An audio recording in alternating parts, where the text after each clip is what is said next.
When my wife began studying with Jehovah's Witnesses, I didn't like it one bit.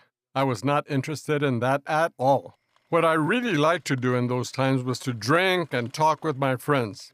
That is what I consider to be a good time.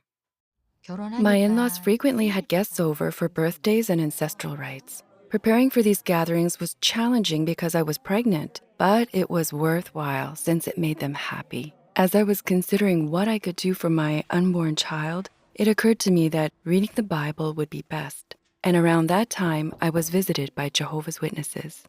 I started to see changes in my wife. That impressed me. She started to treat me better. She was kinder, more loving, and that made me want to learn more about the Bible. When I started to study the Bible, it was difficult because I knew that if I got baptized, I would have to leave behind those things that were so enjoyable. It was no easy thing to make changes in my life because the drinking with my friends was the life I wanted. And I did not want anyone telling me that I had to change because that's the way I like to live. As I studied the Bible, I learned that ancestor worship is idolatry. When I told my family that I would no longer participate, my husband was furious. I really wanted to make my in-laws happy, so seeing them upset pained me and made me feel guilty. I felt I had no choice but to stop studying the Bible. One day, I was in a corner crying when my Bible study conductor and her service partner came to visit. She hugged and comforted me, and she told me about Job's example of integrity and encouraged me to read the book of Job.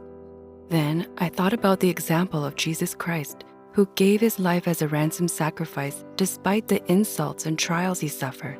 So I became determined not to give up my faith and continue studying the Bible.